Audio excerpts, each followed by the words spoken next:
Hi, I'm Genevieve and you're watching Tell Your Story.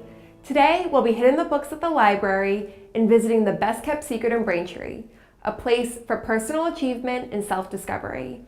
But first, we'll be hearing from makeup artist Michaela Lorenzano.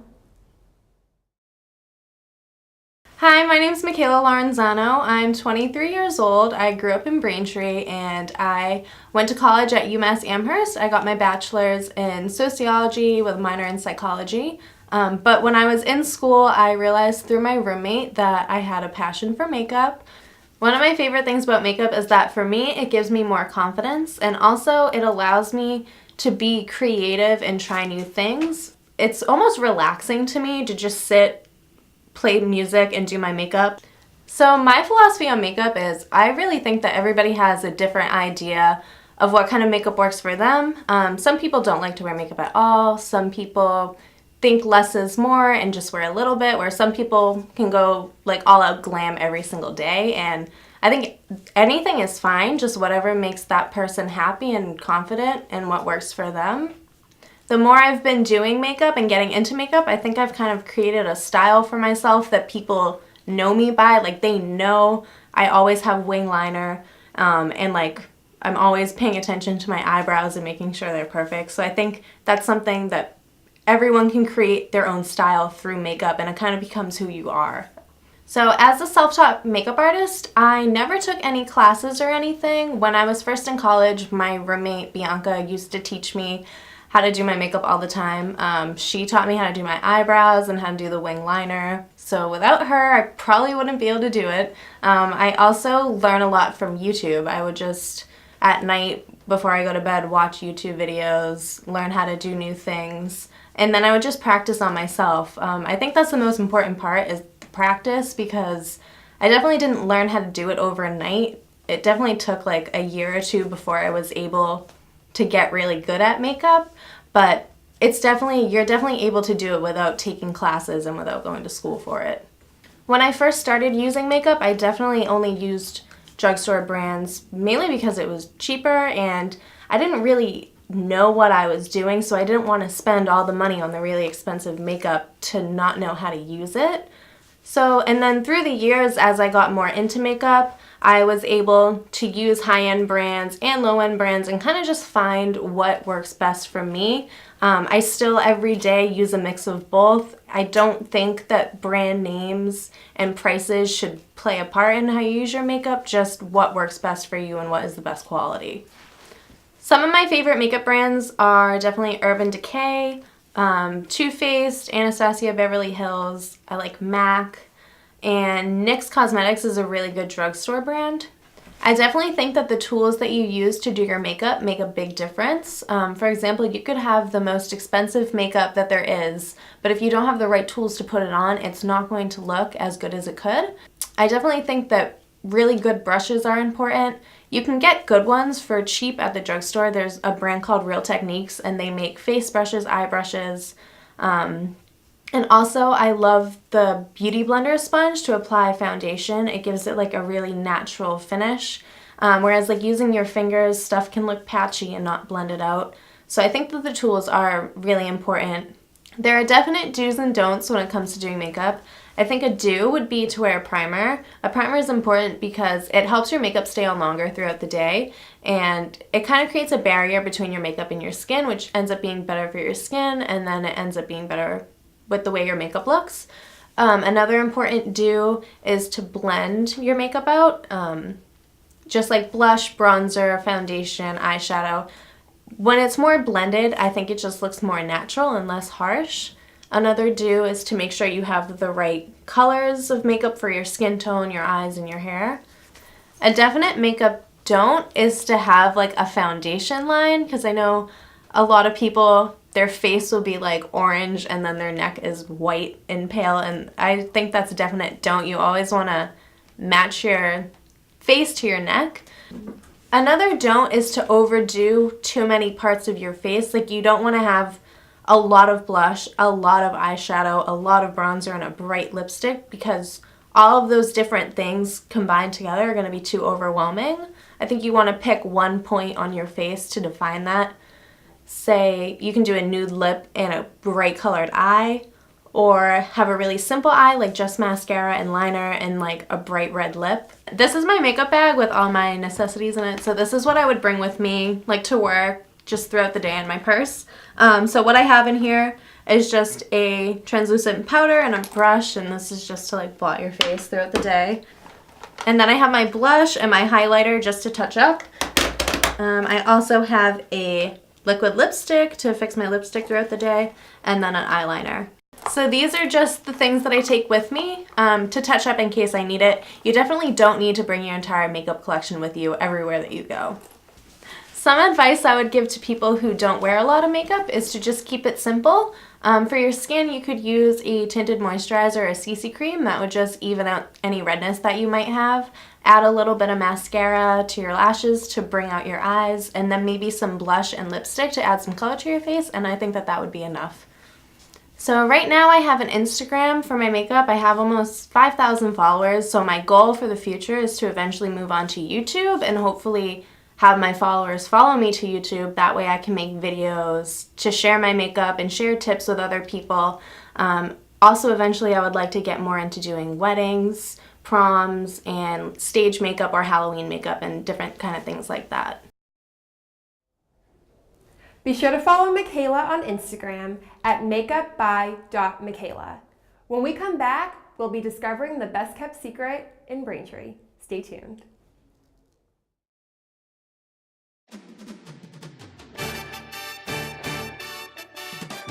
We must score! Great athleticism by the Lady Wong.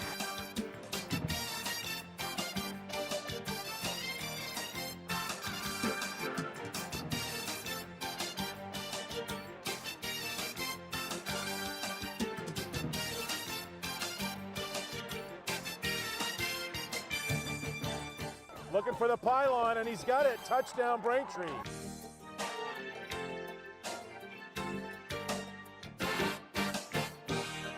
Off the glass for two.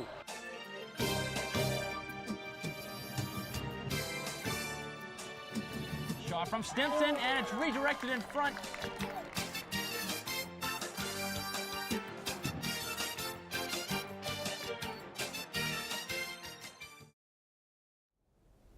So what is the best kept secret in Braintree? Open Doors, which opened over 20 years ago in Braintree Square. We stopped by Open Doors to speak with the owner and manager about the business. My favorite poet artist was Jim Morrison from The Doors. So when I was really younger, I always wanted to name a business after Open Doors, Doors the band. The quote actually is from a play called 6 Degrees of Separation, and I changed the quote.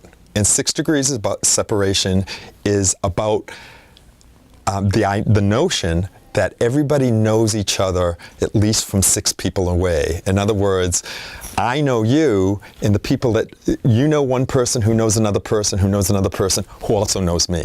So everybody on the planet is separated by 6 people of knowing them somehow.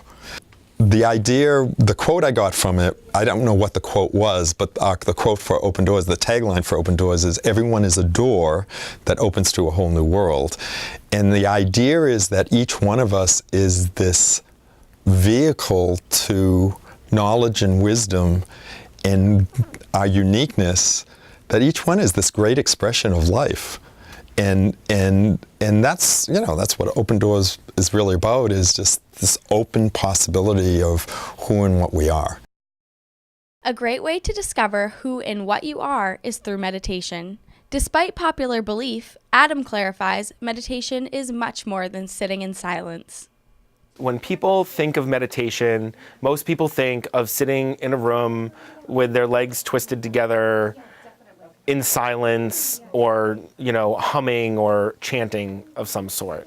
And that is a form of meditation, and that's what most people think of meditation as.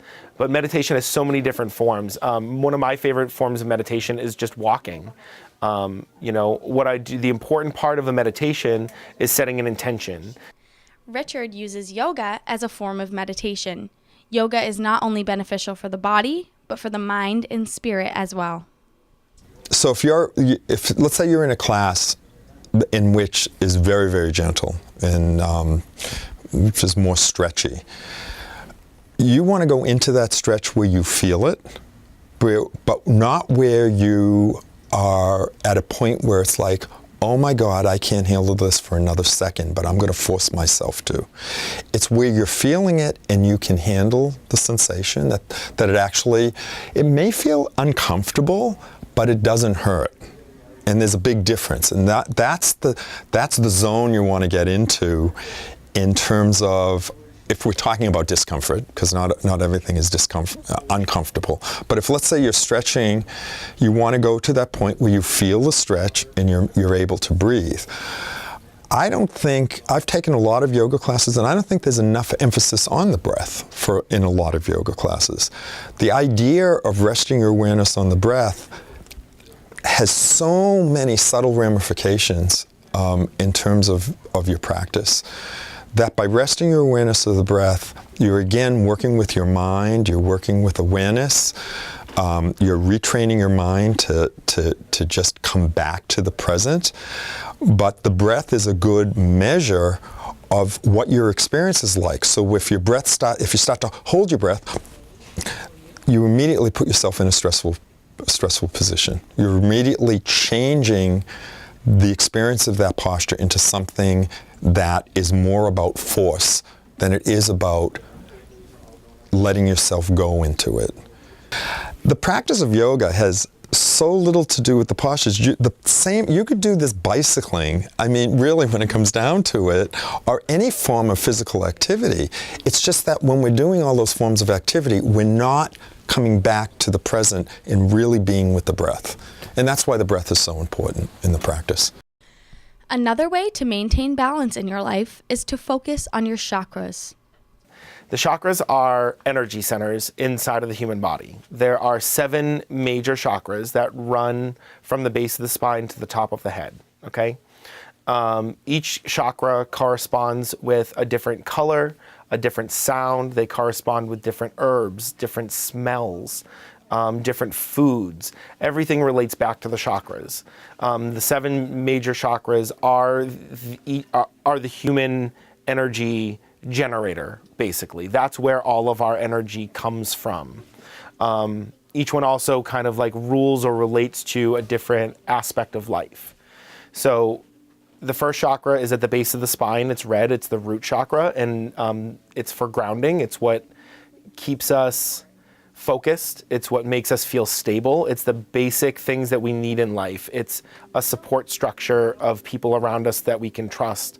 It's a stable environment to go home to and a sanctuary to feel safe in. Second is the sacral chakra. That's orange. It's located right at the belly button, and that is for your creative self. It's your emotional self. That's where all of your ideas, your inspiration really comes from. The third chakra is the solar plexus. It's located right at the diaphragm. It's yellow, and that is kind of like your thought center. That's where your intellect comes from. That's where your yearning for knowledge comes from. It's where your personal power resides. It's where your will comes from. Fourth is the heart chakra, which is located right at the heart, and the color is green. And that's basically your love center. It's the center of your chakras. It's what centers you. It's what balances you. It's where your compassion comes from. It's where your love comes from. Fifth is the throat chakra, which is right at the throat. The color is blue. And that has to do with communications and all aspects of communications. It has to do with speaking your truth. It has to do with truly hearing the intentions behind what people are saying, rather than just focusing on the words that are coming out of someone's mouth. The sixth chakra is the third eye. It's located in the center of the forehead. The color is purple, and that it has to do with intuition and knowing. That's where your gut instincts come from. That your third eye chakra is what gives you those feelings of, yeah, this is exactly what I'm supposed to be doing, or something doesn't really feel right about this, and I think I should probably steer away from it. And it never guides you wrong. Lastly is the seventh chakra, which is the crown at the top of the head. The color is violet, and it is your connection to faith. It is your connection to spirit. It is your connection to your belief structure. And all of your chakras together are what generate your energy. They're the energy that reside inside of you. We had talked a little bit about auras. So your chakras generate your aura. So if your chakras are the energy inside of you, your aura is the energy that is projected outside of you, that is able to be picked up by other people. My purpose in life is to provide the space for things to happen. And when I realized that, it was when I connected to what I loved the most. So when I got that the stuff that I loved doing was really about what I wanted my life to be about, it actually became easier, because then I just started doing the things I really liked doing and following that impulse of what I really like. The other thing that I really love to do is I love to see people shine. I love to see people be happy and become all that they can be. So I wanted to provide a space in which people gave that opportunity. Open Doors, to some extent, is that. It was about exploring belief and,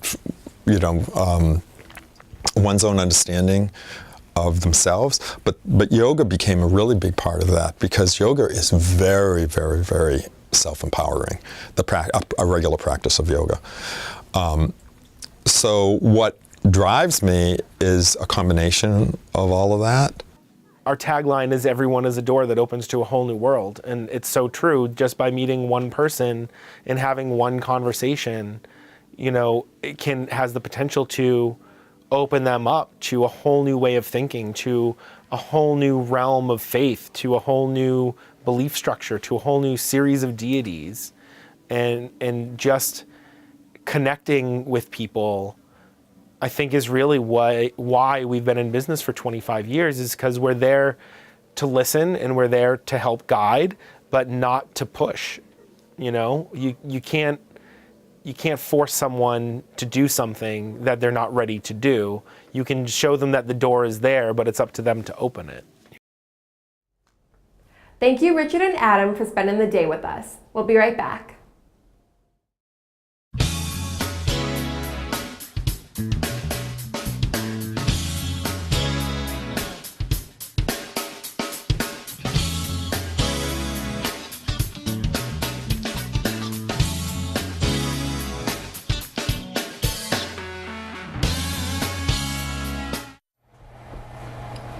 Hi, I'm Janelle, and welcome back into Heaven's Kitchen.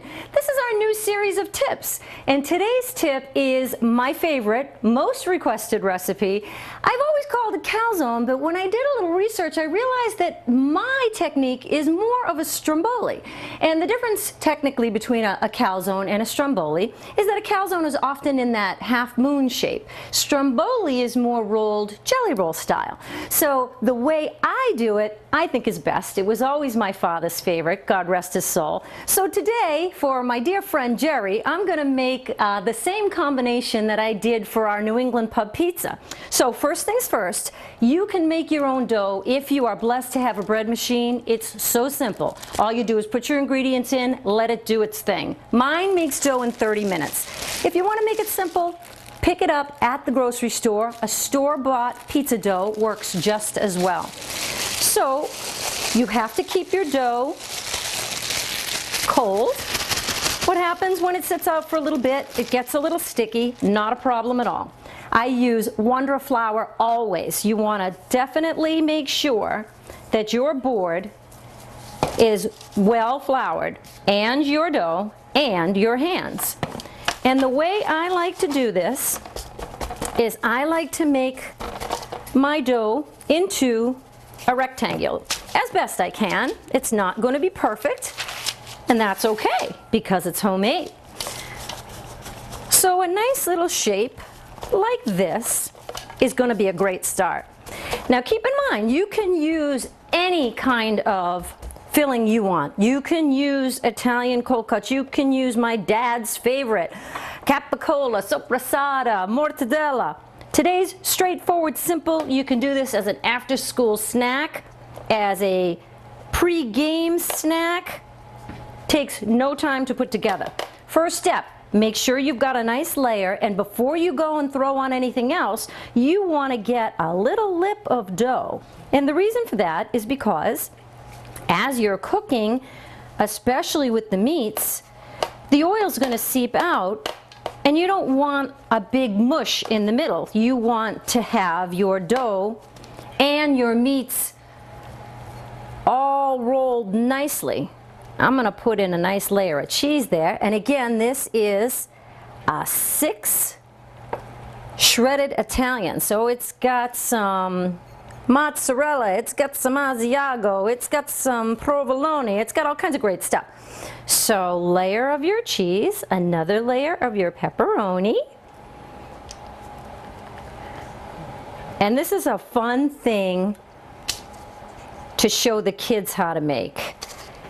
They have a little bit of a tricky time as far as the finesse of the roll, but again, it doesn't matter. If they make their own, what I'd recommend is you take your 1 pound of dough and cut it into a smaller piece and let the kids make a smaller version of their own. Here's our last layer. And I'm going to put tons of cheese in between there too. And this isn't going to be a giant calzone, this is going to be a nice little snack calzone because I didn't overstuff it. But you sure can put as much as you want. I've actually made some veggie ones too, which are superb. But this one's, again, straightforward, really easy, and I wanted you to see in just a few minutes how you can make a really impressive, beautiful stromboli or calzone, whatever you choose to call it. See how quick and simple that is? My final step, to make it my own, I take my olive oil, which I love to have in a squeeze bottle for the control, and I'm just going to give it a nice little gentle pat, and I do onion and garlic powder, which if you watch my show, you know I pretty much put onion and garlic powder on everything that isn't a dessert. And finally, just Italian seasonings. Sprinkle those nicely. Another little pat. And all you want to do is take a knife and put some little vented slits so that it won't explode on us in the oven. And all we're going to do now is put it into a 450-degree oven, 10 minutes, spin your board, and then 10 more minutes, and it's going to be a beautiful stromboli from your own kitchen. So thanks for joining me for this kitchen tip on Heaven's Kitchen with Janelle, and I'll be back with more. So please stay tuned to BCAM TV. Center stage. Hey there. Hey there. The Thayer Public Library has seen a few changes since opening in 1874. Now located across the street from its original location, the library has become a daily stop for many Braintree residents. On average, 4,000 people a month walk through the doors of the Thayer Public Library. We spoke with members of the staff to learn about all that the library has to offer. I became a librarian after getting my master's at Simmons College in 1996. I always loved the library.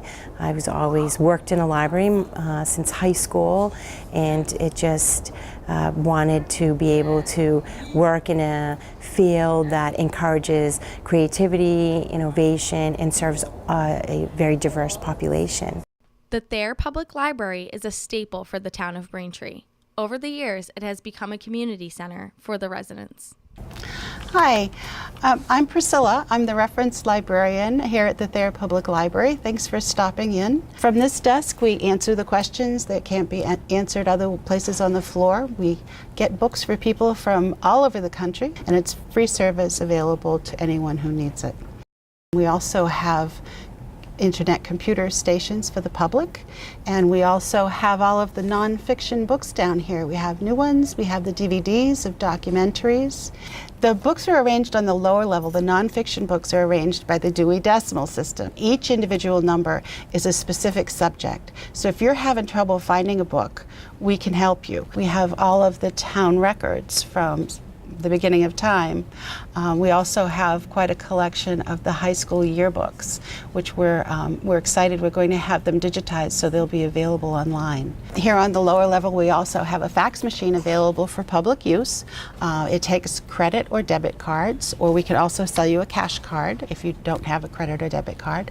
It's $1.75 for the first page and $1 for each page after that. As you've seen, we also have the self-checkout down here. There's one on each floor for patrons to use, where they can check out their books, renew books, pay fines, see what's on their account.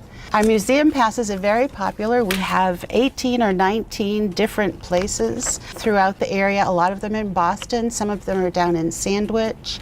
We have the zoo, the Museum of Science, the Children's Museum. They're kind of the big three that are most popular, but we have many more that you may not have even heard of. And they're available. You can see what's available online through our website, and you can make your own reservations right there too. The library, some of the support comes from the Friends of the Thayer Public Library. They're a very active group of people, and they do a book sale here on the lower level as well. And it's very busy. We have books being donated all of the time. We have friends coming in every single day to sort through the donations and refill the book sale. So we've seen a lot of changes that are happening. We've had 2 renovations. We've renovated the complete lower level with the help of the Friends of Thayer Public Library and of course support from the town and the mayor's office. And then we've renovated this level here, and then we're in the process to renovate the children's room. Along with the renovations, the Thayer Public Library is constantly keeping up with the changes in technology and will continue to update based on the needs of the community. If you have a story to tell, contact BCAM TV and you could be featured on the next episode.